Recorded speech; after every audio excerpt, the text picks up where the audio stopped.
Hello दोस्तों, स्वागत है आपका अपने ही यूट्यूब चैनल किस्से कहानियों की ऑडियो लाइब्रेरी पर। दोस्तों, हम सुन रहे हैं श्री शरतचंद्र चट्टोपाध्याय की सुप्रसिद्ध रचना पथ के दावेदार का नवा भाग। अच्छा, इससे पहले कि हम कहानी की ओर आगे बढ़ें, मैं आशा करती हूँ कि आपने अभी तक इस चैनल को सब्सक्राइब कर लिया होगा और अगर नहीं किया है तो अभी कर लीजिए। तो चलिए शुरू करते हैं आज का भाग। अगले दिन सुमित्रा की अध्यक्षता में फायर मैदान में जो सभा हुई, उसमें उपस्थिति कम थी। जिन लोगों ने भाषण देने का वचन दिया था, उनमें से भी अधिक लोग नहीं आ सके।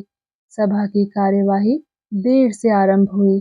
रोशनी का प्रबंध न होने के कारण सांझ होने से पहले ही सभा समाप्त कर दी गई।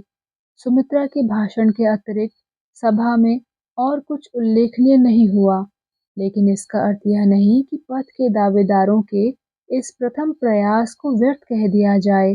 मजदूरों में इस बात को फैलने में जिस प्रकार देर नहीं हुई, उसी प्रकार मिल और कारखाने के मालिकों के कानों तक भी उक्त बातों के पहुंचने में विलंब नहीं हुआ। चारों ओर यह बात फैल गई कि एक बंगाली महिला विश्व भ्रमण करते हुए बर्मा में आई है। वे जितनी रूपमयी हैं, उतनी ही शक्तिमयी भी हैं। किसी की मजाल नहीं जो उनके कामों में बाधा डाल सके। साहबों का कान पकड़कर वह किस प्रकार मजदूरों के लिए सब प्रकार की सुविधाएं उपलब्ध करा लेंगी और उनकी मजदूरी दोगुनी करा देंगी, इन बातों को उन्होंने स्पष्ट शब्दों में कहा है। जिन लोगों को इस सभा की खबर थी और जो लोग उस दिन उनका भाषण नहीं सुन पाए, उन्होंने निश्चय किया कि वे आगामी शनिवार की सभा में अवश्य भाग लेंगे। 20-25 कोस के दायरे में जितने भी कारखाने थे, उनमें यह खबर दावाग्नि की भांति फैल गई। सुमित्रा को बहुतों ने अभी तक नहीं देखा है, लेकिन उसके रूप और शक्ति की ख्याति जब उन लोगों तक पहुंची, तब अशिक्षित मजदूरों में भी सहसा एक जागृति सी दिखाई देने लगी। यह निश्चय हो गया कि एक दिन का नागा करके शनिवार को फायर मैदान में एक एक मजदूर उपस्थित होगा। उसकी वाणी और उपदेशों में यदि कोई पारस पत्थर हो, जिससे गरीब मजदूरों का दुखी जीवन रातों रात एकाएक आतिशबाजी के तमाशों की तरह चमक उठे, तो फिर जिस तरह हो सके वह दुर्लभ वस्तु उन्हें प्राप्त कर लेनी चाहिए। उस दिन भाषणकर्ताओं के अभाव में अपूर्व को भी दो चार बातें कहनी पड़ी थी। बोलने की आदत तो थी नहीं, और जो कुछ कहा भी उसको ठीक तरह से न कह सका। इसके लिए वह मन ही मन लज्जित हुआ। आज अचानक खबर मिली कि उस दिन की सभा निष्फल नहीं हुई, बल्कि उसका फल यह हुआ कि अगली सभा में सभी कारखानों में काम बंद करके कारीगरों, मजदूरों के दलों ने उपस्थित होने का संकल्प कर लिया है। तब गर्व तथा आत्म प्रशंसा के आनंद से उसका हृदय रह रहकर फूल उठने लगा। उस दिन वह अच्छी तरह भाषण न दे सका था, लेकिन प्रशंसा के साथ आगामी सभा में भाषण देने का निमंत्रण पाकर वह चंचल हो उठा। दोपहर के भोजन पर उसने रामदास को यह बात बता दी। एक दिन अपूर्व के लिए रामदास ने भारती का अपमान किया था। उस दिन से भारती के संबंध में उससे बात करते हुए अपूर्व को संकोच होता था। इन दिनों अपूर्व उस गृहहीन लड़की से चुपके चुपके जीवन में कितने बड़े काव्य, कितने बड़े सुख दुख के इतिहास का निर्माण कर चुका था, इसकी उसे कोई सूचना नहीं दी थी। आज पुलक और रोमांच की अधिकता से अपूर्व ने सारी बातें बताई। भारती, सुमित्रा, डॉक्टर साहब, नवतारा, यहाँ तक कि उस शराबी का भी उल्लेख कर दिया। अपने पथ के दावेदार के कार्यक्रमों और उपदेशों का वर्णन करते हुए उस दिन लाइन वाले कमरे के अभियान का विवरण भी दे दिया। रामदास ने कोई प्रश्न नहीं किया। एक दिन देश के लिए इस व्यक्ति को जेल जाना पड़ा है, बैंतों की मार खानी पड़ी है और न जाने क्या क्या दुख भोगने पड़े हैं। केवल एक दिन के अतिरिक्त और किसी दिन रामदास ने कोई बात नहीं बताई। आज सुमित्रा के पत्र को रामदास के सामने रखकर स्वयं को पथ के दावेदारों का एक विशिष्ट सदस्य बताकर उसने देश के काम के लिए नियोजित अपने जीवन का वर्णन किया। पत्र पढ़कर तलवलकर बोला, बाबूजी, ये सारी बातें आपने पहले मुझसे कभी नहीं कही। अपूर्व बोला, कहने से क्या आप हमारा साथ देंगे? तलवलकर ने कहा, कैसी बातें कर रहे हैं? मुझे तो आपने सहयोग के लिए आमंत्रित किया नहीं। उसके स्वर में आहत अभिमान की झनकार अत्यंत स्पष्ट होकर उसके कानों में गूंज उठी। जल्दी से बोला, इसका कारण है रामदास बाबू, इन कामों में कितना बड़ा दायित्व है और कितनी आशंकाएं, ये आप जानते हैं। आप विवाहित हैं, एक पुत्री के पिता हैं, इसलिए इस आग में मैंने आपको बुलाना उचित नहीं समझा। तलवलकर बोला, गृहस्थों को क्या देश सेवा का अधिकार नहीं? जन्मभूमि क्या केवल आप लोगों की है? अपूर्व लज्जित होकर बोला, मैंने तो ऐसा नहीं कहा। मैंने तो केवल यह कहा है कि दूसरी जगह आपकी जिम्मेदारियां अधिक हैं, इसलिए विदेश में इतनी बड़ी विपत्ति में पड़ना उचित नहीं। तलवलकर ने कहा, शायद यही ठीक हो, लेकिन पराधीन देश की सेवा करने को तो विपत्ति नहीं कहते अपूर्व बाबू। हिंदुओं में विवाह एक धर्म है, मातृभूमि की सेवा करना उससे भी बड़ा धर्म है। एक धर्म दूसरे में बाधा देगा, अगर मैं यह जानता तो कभी विवाह न करता। उसके चेहरे की ओर देखकर अपूर्व ने प्रतिवाद नहीं किया, मौन हो गया, लेकिन उसने इस तर्क का समर्थन भी नहीं किया। देश के काम में इस व्यक्ति ने अनेक कष्ट सहे हैं, आज भी उसके भीतर का तेज एकदम बुझा नहीं है। सामान्य प्रसंग से ही वह एकदम उत्तेजित हो उठा है। यह सोचते ही अपूर्व श्रद्धा से झुक गया। अपूर्व को यह आशा नहीं थी कि बुलाने से ही वह पत्नी पुत्री की माया छोड़कर पथ के दावेदार का सदस्य बन जाएगा। देश सेवा के अधिकार की उसकी स्पर्धा इन कई दिनों से बहुत ऊंची हो गई थी। सहसा इस प्रसंग को बंद करते हुए अपूर्व ने आगामी सभा के कारण और उद्देश्यों का वर्णन न करते हुए बताया कि उस दिन को छोड़कर जीवन में कभी उसने भाषण नहीं दिया। सुमित्रा के निमंत्रण की वह उपेक्षा नहीं कर सकता, लेकिन एक ही बात बहुत से लोगों को सुना सके, ऐसी भाषा का उसे अभ्यास नहीं था। तलवलकर ने पूछा, तो फिर क्या कीजिएगा? अपूर्व ने कहा, जीवन में कारखाना देखने का मुझे एक बार ही अवसर मिला था जिस पर भाषण दिया जा सकता है। उस कारखाने के अधिकांश मजदूर जानवरों जैसी जिंदगी बिताते हैं, यह मैं स्वयं अनुभव कर आया हूँ, लेकिन न जाने क्यों इस विषय में तो कुछ भी नहीं जानता। रामदास ने हंसते हुए कहा, फिर भी क्या आपका बोलना जरूरी है? ना बोलें तो क्या कोई हानि है? अपूर्व मौन रहा।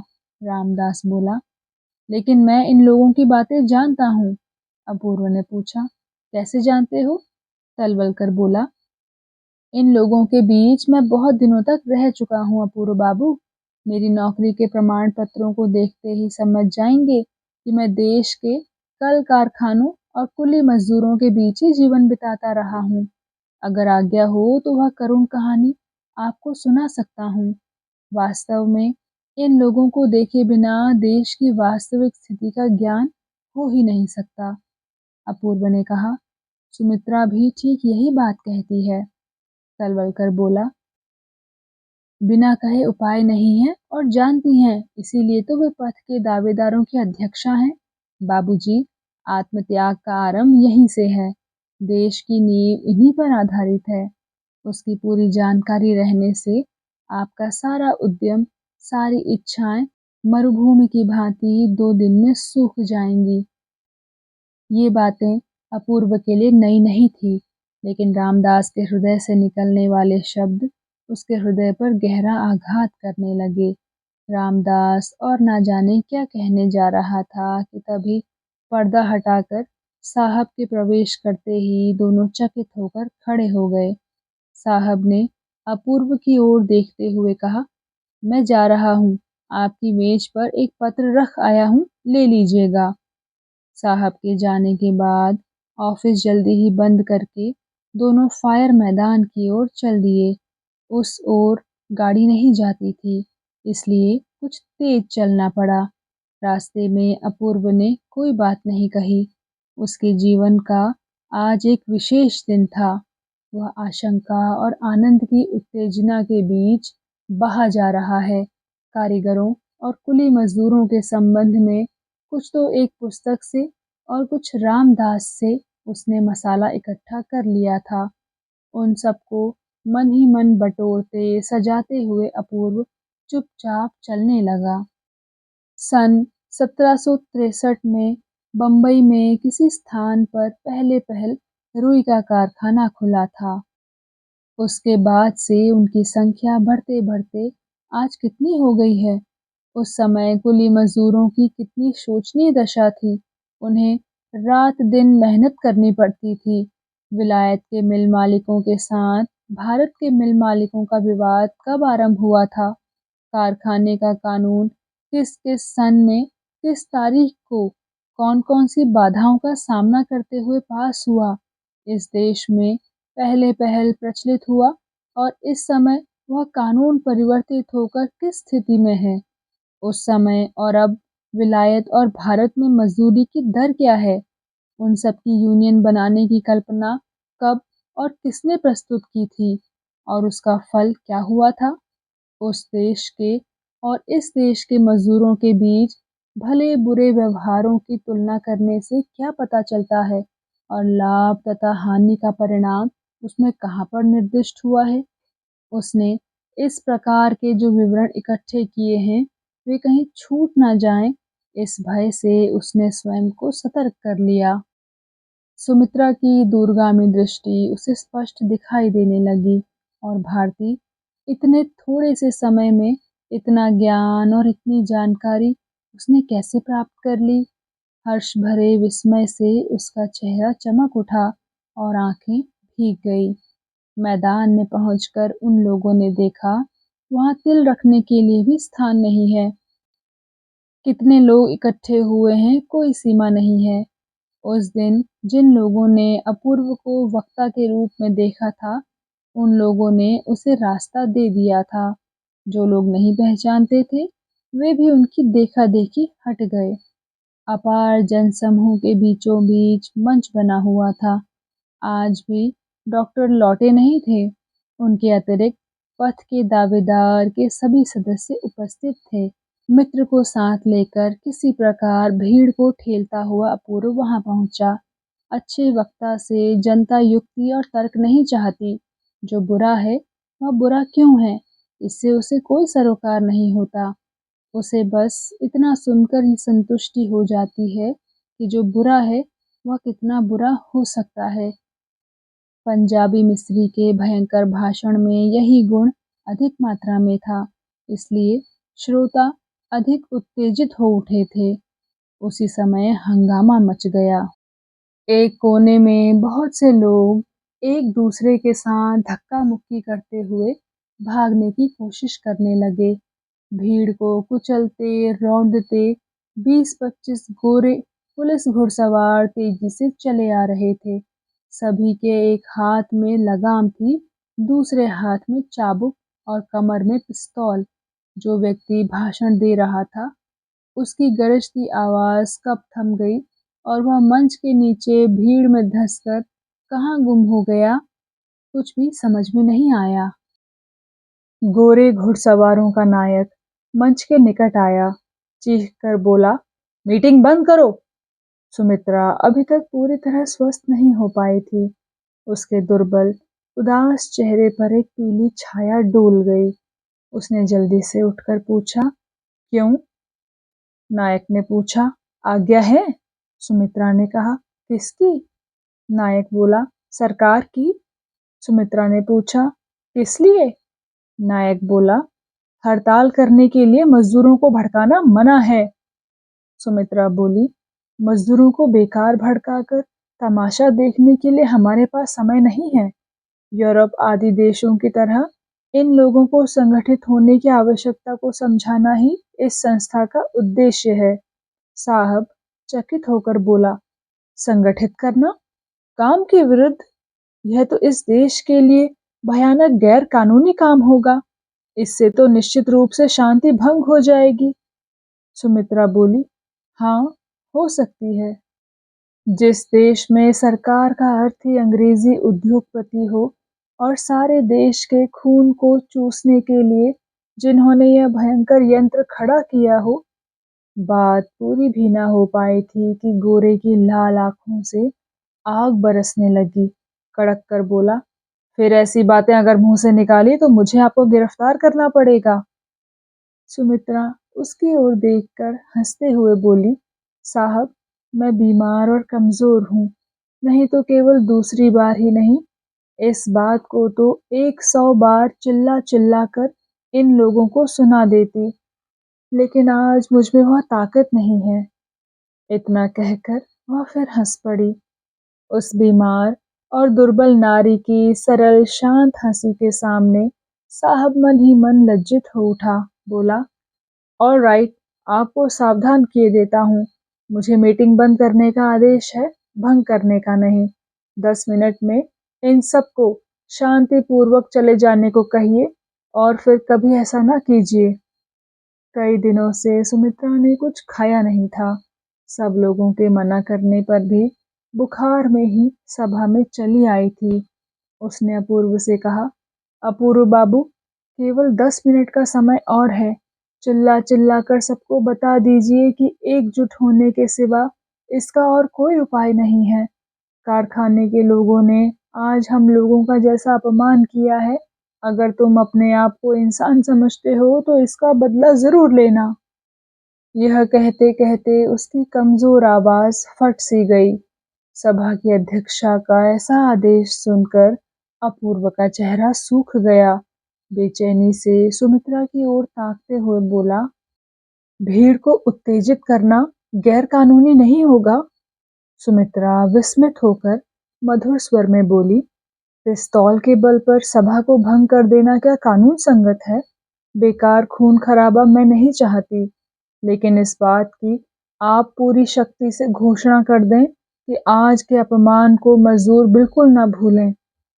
पथ के दावेदार के जो 4-5 पुरुष सदस्य मंच पर बैठे थे, उनके चेहरों से ही पता चल रहा था कि वे बहुत ही मामूली और निम्न श्रेणी के लोग हैं। शायद कारीगर या इसी प्रकार के लोग थे। अपूर्व नया होते हुए भी समिति का शिक्षित तथा विशिष्ट सदस्य था। इतनी बड़ी भीड़ को संबोधित करने का भार इसीलिए उस पर आ पड़ा था।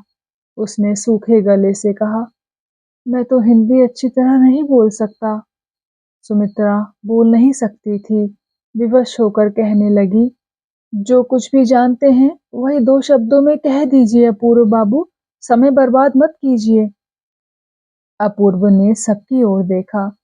भारती मुंह फेरे खड़ी थी, इसलिए उसका अभिमत समझ में नहीं आया, लेकिन गोरे नायक के मन का भाव समझ में आ गया।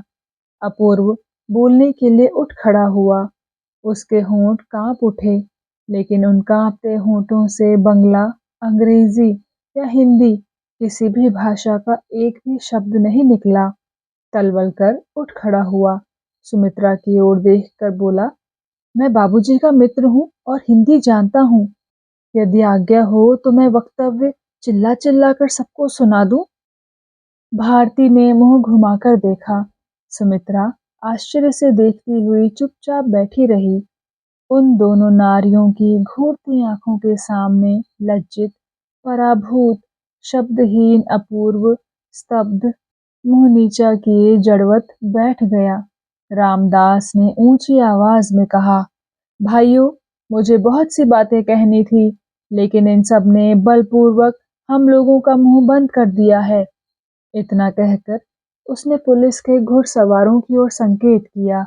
कहा, इन विलायती कुत्तों को जिन्होंने हमारे और तुम्हारे विरुद्ध ललकारा है, वे तुम्हारे कारखानों के मालिक हैं।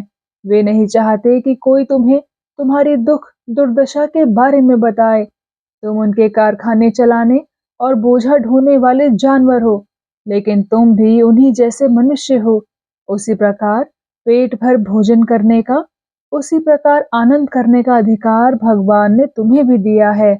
अगर इस सत्य को समझ सको कि तुम लोग भी मनुष्य हो, तुम भले ही कितने ही दुखी, कितने ही दरिद्र और कितने ही अनपढ़ क्यों ना हो, फिर भी मनुष्य हो। तुम्हारी मनुष्यता के दावे को कोई भी किसी बहाने से नकार नहीं सकता। ये चंद कारखानों के मालिक तुम्हारे सामने कुछ भी नहीं है। यह पूंजीपतियों के विरुद्ध गरीबों की आत्मरक्षा की लड़ाई है। इसमें देश नहीं है, जाति नहीं है, धर्म नहीं है, मतवाद नहीं है, हिंदू नहीं है, मुसलमान नहीं है, जैन, सिख कुछ भी नहीं है। केवल है धन में उन्मत्त मालिक और गरीब मजदूर। तुम्हारी शारीरिक शक्ति से वे डरते हैं। वे तुम्हारी शिक्षा की शक्ति को संशय की नजर से देखते हैं। तुम लोगों के ज्ञान पाने की आशंका से उनका खून सूख जाता है। अक्षय, दुर्बल, मूर्ख, तुम लोग ही तो उनके विलास व्यसन के एकमात्र सहारे हो। इस सत्य को गांठ बांधना क्या तुम लोगों के लिए कठिन काम है? इन्हीं बातों को स्पष्ट शब्दों में कहने के अपराध में क्या आज इन गोरों के सामने हमारे अपमान की कोई सीमा रहेगी? गरीबों की आत्मरक्षा की लड़ाई में क्या तुम लोग अपनी पूरी शक्ति न जुटा सकोगे? गोरा नायक भाषण का अर्थ नहीं समझा, लेकिन श्रोताओं के चेहरों और आंखों में मचलती उत्तेजना देखकर उत्तेजित हो उठा। अपनी रिस्ट वॉच की ओर वक्ता का ध्यान आकर्षित करते हुए बोला, और 5 मिनट का समय है, जल्दी खत्म कीजिए। तलवलकर ने कहा, केवल 5 मिनट, इससे जरा भी अधिक नहीं है मेरे पास। वंचित भाइयों, मैं तुमसे प्रार्थना करता हूँ कि हम लोगों पर कभी अविश्वास मत करना। पढ़ा लिखा कहकर, उच्च वंश का कहकर कारखानों में मजदूरी नहीं करता। इन बातों से हम लोगों पर संदेह करके तुम अपना ही सर्वनाश कर बैठोगे। तुम लोगों को नींद से जगाने के लिए पहली शंख ध्वनि सभी देशों में और प्रत्येक काल में हम लोग ही करते आए हैं। आज शायद इस बात को ना भी समझ सको, लेकिन इतना निश्चय ही समझो कि इन पथ के दावेदारों से बढ़कर तुम लोगों का मित्र इस देश में और कोई नहीं है। उसकी आवाज सूखी और कठोर होती जा रही थी, फिर भी जी जान से चिल्लाकर कहने लगा, मैं बहुत दिनों तक तुम लोगों के बीच रहकर काम कर चुका हूँ। हम लोगों को तुम लोग नहीं पहचानते, लेकिन मैं तुम सबको पहचानता हूँ, जिनको तुम लोग मालिक कहते हो। एक दिन मैं भी उन्हीं में से एक था। ये मालिक किसी भी तरह तुम्हें इंसानों की तरह नहीं रहने देंगे। तुम्हें पशुओं की तरह रखकर ही वे तुम्हारे मनुष्यत्व के अधिकार को रोक सकते हैं, किसी और दशा में नहीं। तुम लोग बदमाश हो, उच्छृंखल हो, चरित्रहीन हो। उनके मुंह से ये गालियां ही तुम हमेशा से सुनते आ रहे हो। इसलिए जब कभी तुम लोगों ने अपने दावे को प्रकट किया, तभी तुम लोगों के सभी प्रकार के दुख और कष्टों की जड़ में तुम्हारे असंयत चरित्र को ही जिम्मेदार ठहराते हुए वे तुम्हारी हर प्रकार की उन्नति को रोकते आए हैं। केवल इस झूठ को ही वे हमेशा तुमको समझाते आए हैं कि स्वयं भला न बनने पर किसी भी प्रकार की उन्नति नहीं हो सकती। आज मैं तुम लोगों से निसंकोच और साफ-साफ कह देना चाहता हूँ कि उनका यह कहना संपूर्ण सत्य नहीं है। केवल तुम लोगों का चरित्र ही तुम्हारी अवस्था के लिए दोषी नहीं है। उनके असत्य का आज तुम लोगों को निर्भीक बनकर विरोध करना ही पड़ेगा। ऊंची आवाज से तुम लोगों को यह घोषणा करनी ही पड़ेगी कि रुपया ही सब कुछ नहीं है। यह कहते कहते उसकी नीरस आवाज तेज हो उठी। फिर वह कहने लगा, बिना मेहनत के संसार में कुछ पैदा नहीं होता, इसलिए मजदूर भी तुम लोगों की तरह मालिक हैं। ठीक तुम लोगों की तरह सभी चीजों और सभी कारखानों का अधिकारी है। तभी एक पंजाबी ने गोरे नायक के कान में कुछ कहा। उसकी बात सुनते ही उसकी लाल लाल आंखें अंगारों की तरह जल उठी। उसने गरजते हुए कहा, स्टॉप, नहीं चलेगा, इससे शांति भंग होगी। अपूर्व चौंक पड़ा। रामदास के कुर्ते को पकड़कर खींचातानी करने लगा। बोला, ठहरो रामदास, ठहरो। इस निसहाय मित्रहीन पराये देश में तुम्हारी पत्नी है, एक छोटी बेटी है। रामदास ने कुछ भी नहीं सुना। वह चिल्ला चिल्ला कर कहने लगा, ये लोग अन्यायी हैं, डरपोक हैं। किसी भी दशा में सत्य को तुम लोगों को सुनने नहीं देना चाहते। लेकिन ये लोग नहीं जानते कि सत्य का गला घोंट कर भी उसकी हत्या नहीं की जा सकती। वह अमर होता है, कभी नहीं मरता। गोरे ने इसका अर्थ नहीं समझा, लेकिन अचानक सैकड़ों लोगों के सर्वांग से छिटककर तीक्ष्ण उत्तेजना की भभक उसके मुंह पर लगी। वह हुंकार कर बोला, यह नहीं चलेगा, यह राजद्रोह है। पलक झपकते ही 5-6 घुड़सवार घोड़ों से कूदकर रामदास के दोनों हाथों को पकड़कर जोर से खींचते हुए नीचे ले गए। उसका दीर्घ शरीर घोड़ों और घुड़सवारों के बीच देखते ही देखते ओझल हो गया, लेकिन उसकी तेज और ऊंची आवाज बंद नहीं हुई। आवाज उत्तेजित अपार भीड़ के एक छोर से दूसरे छोर तक गूंजने लगी। भाइयों, अब मुझसे आप लोगों की भेंट कभी नहीं होगी, लेकिन मनुष्य होकर जन्म लेने की मर्यादा अगर अपने मालिकों के पैरों के नीचे न कुचलवा चुके होंगे, तो इतने बड़े उत्पीड़न, इतने बड़े अपमान को कभी बर्दाश्त मत करना। रामदास की बातें समाप्त होते न होते मानो दक्ष यज्ञ आरंभ हो गया। सभा स्थल पर घोड़े दौड़ने लगे, चाबुक कसने लगे। अपमानित, पराभूत और अस्त व्यस्त मजदूर जान बचाकर भाग खड़े हुए। कौन किस पर गिरा और कौन किसके पैरों के नीचे कुचला गया, कोई ठिकाना नहीं रहा। कुछ घायल, चोट खाए व्यक्तियों को छोड़कर सारा मैदान सूना होने में देर नहीं लगी। किसी तरह लंगड़ाते हुए जो लोग इस समय भी इधर-उधर भागे जा रहे थे, स्तब्ध बैठी सुमित्रा उनकी ओर एकटक देख रही थी। उनसे कुछ ही दूरी पर अपूर्व बैठा था। एक और महिला इसी तरह सिर झुकाए किंग कर्तव्य विमूढ़ सी बैठी थी। जो व्यक्ति गाड़ी लाने गया था, 10 मिनट बाद गाड़ी लेकर आ गया। सुमित्रा भारती का हाथ पकड़कर धीरे धीरे जाकर उसमें बैठ गई। आज वे बहुत अस्वस्थ, उत्पीड़ित और थकी हुई दिखाई दे रही थी। भारती ने कहा, चलिए। अपूर्व ने अपना मुंह ऊपर उठाकर कुछ देर तक न जाने क्या सोचकर पूछा, मुझे कहाँ चलने को कह रही हो? भारती ने कहा, मेरे घर। अपूर्व कुछ देर चुप रहा, फिर धीरे से बोला, आप लोग तो जानते हैं कि मैं समिति के लिए कितना अयोग्य हूँ। वहाँ मेरे लिए कोई स्थान नहीं हो सकता। भारती ने पूछा, तो फिर इस समय कहाँ जाएंगे? डेरे पर? अपूर्व बोला, डेरे पर? एक बार जाना होगा। इतना कहते ही अपूर्व की आंखें सजल हो उठी। किसी तरह आंसुओं को संभालते हुए बोला, लेकिन इस विदेश में और कहाँ जाऊं, समझ नहीं पा रहा हूँ भारती। गाड़ी में से सुमित्रा ने कहा, चलो। भारती ने फिर कहा, चलिए। अपूर्व बोला, पथ के दावेदारों में मेरे लिए स्थान नहीं है। भारती उसका हाथ पकड़ने जा रही थी, लेकिन अपने आप को संभाल कर एक पल उसके चेहरे पर आंखें टिकाकर धीमे से बोली, पथ के दावेदारों में स्थान भले ही ना हो, लेकिन और एक दावे से आपको वंचित कर सकें, संसार में ऐसी कोई वस्तु नहीं है अपूर्व बाबू। गाड़ी में से सुमित्रा ने पूछा, क्या तुम लोगों के आने में देर होगी भारती? भारती ने हाथ हिलाकर गाड़ीवान को जाने का इशारा करते हुए कहा, आप जाइए, हम लोग पैदल जाएंगे। रास्ते में चलते चलते अपूर्व ने अचानक कहा, भारती, तुम मेरे साथ चलो ना। भारती ने कहा, साथ ही तो चल रही हूँ।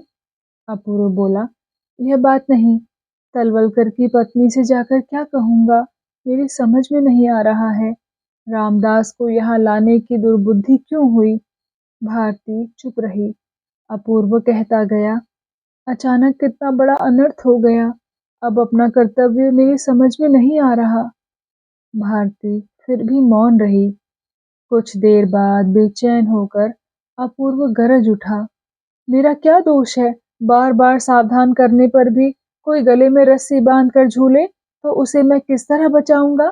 पत्नी है, लड़की है, घर गृहस्थी है, जिसे यह होश नहीं वह नहीं मरेगा तो और कौन मरेगा? और 2 वर्ष की सज़ा भुगतने दो। भारती बोली, आप क्या उनकी पत्नी के पास इस समय नहीं जाएंगे? अपूर्व बोला, जाऊंगा क्यों नहीं, लेकिन कल साहब को क्या उत्तर दूंगा? मैं कह ही देता हूँ भारती, साहब ने एक बात भी कही तो मैं नौकरी छोड़ दूंगा। भारती ने पूछा, नौकरी छोड़कर क्या कीजिएगा? अपूर्व बोला, घर चला जाऊंगा, इस देश में इंसान नहीं रहते। भारती बोली, उनके उद्धार का प्रयत्न नहीं करेंगे?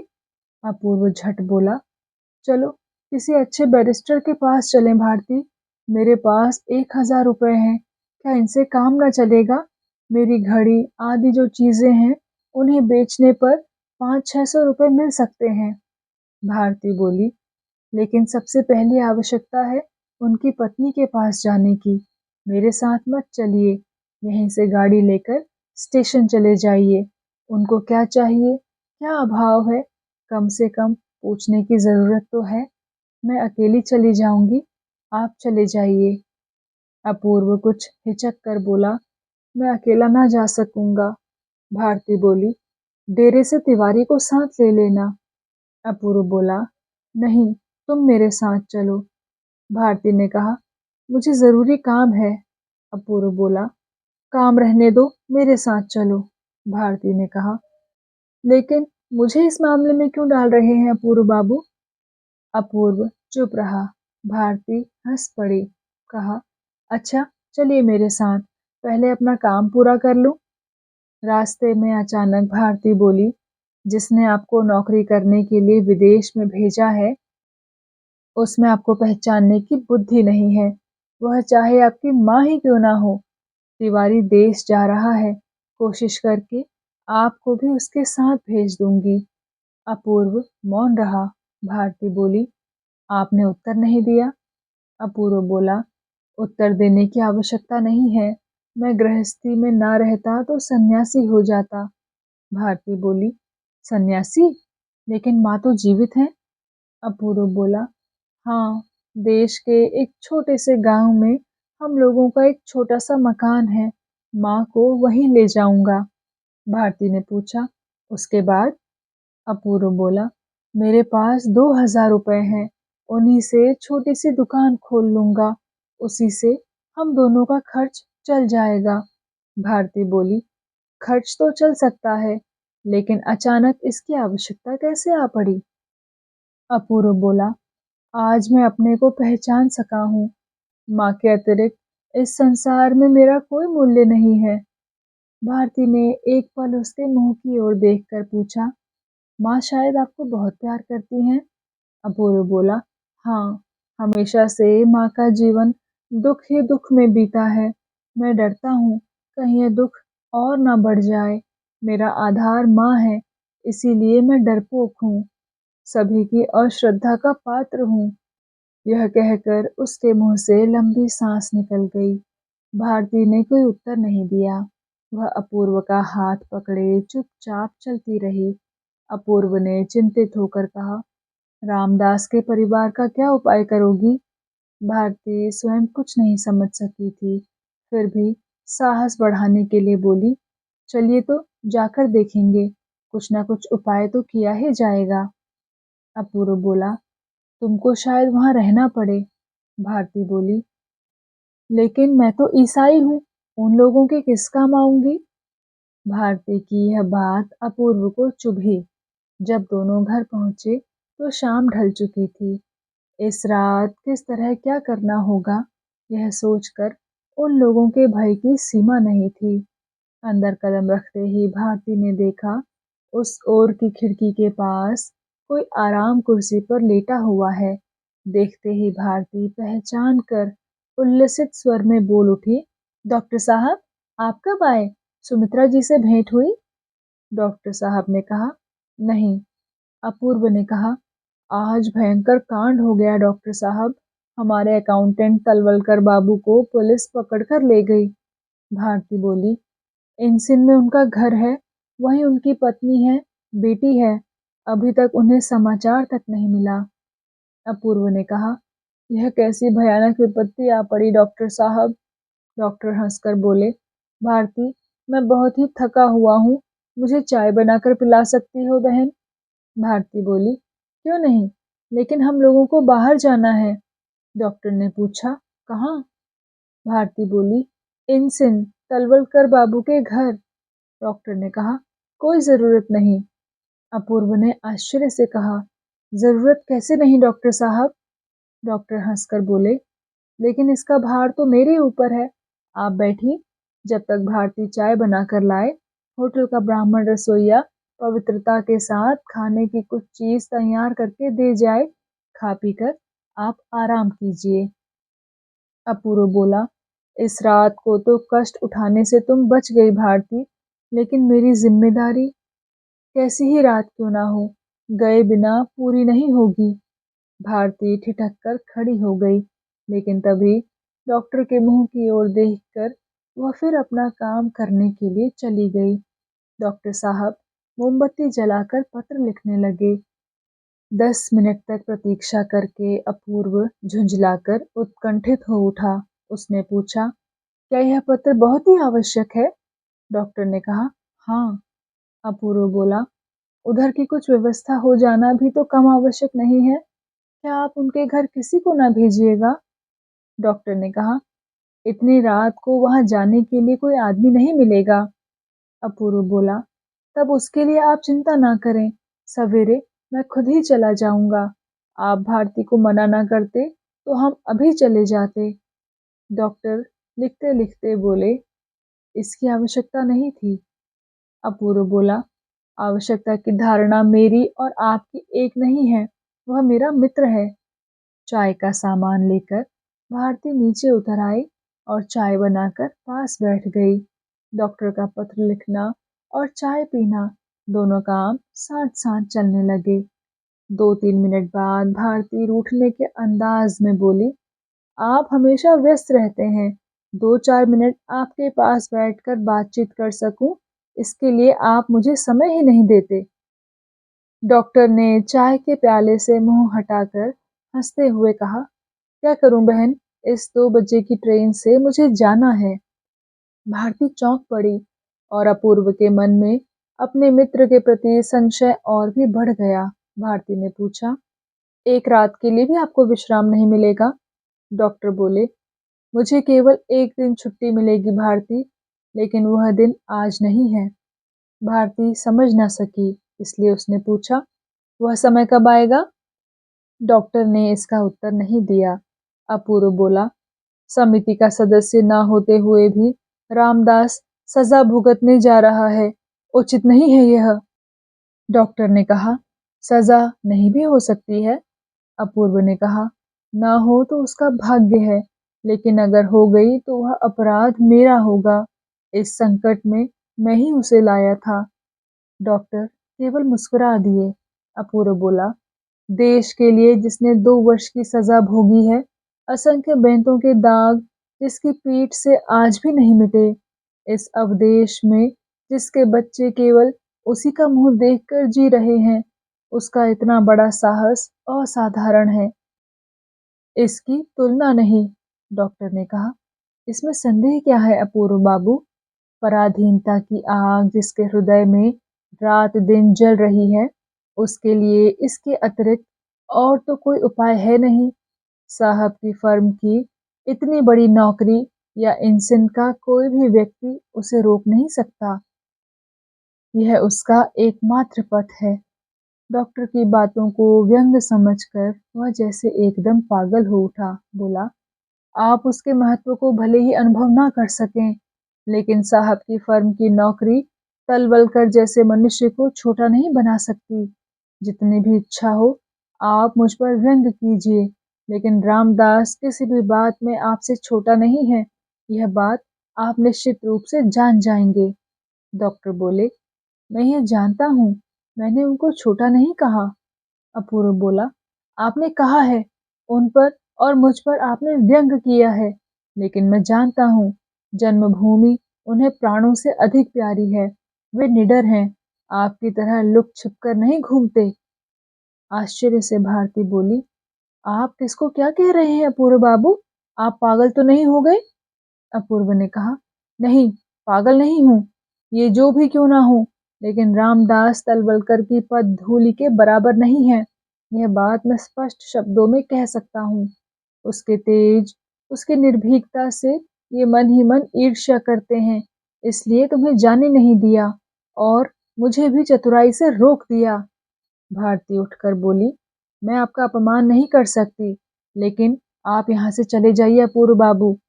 हम लोगों ने आपको गलत समझा था। भय के कारण जिसे हित अहित का ज्ञान नहीं रहता, उनके पागलपन के लिए यहाँ स्थान नहीं है। आपका कहना सच है, पथ के दावेदारों में आपको स्थान नहीं मिलेगा। आज के बाद किसी भी बहाने मेरे घर आने का कष्ट मत कीजिएगा।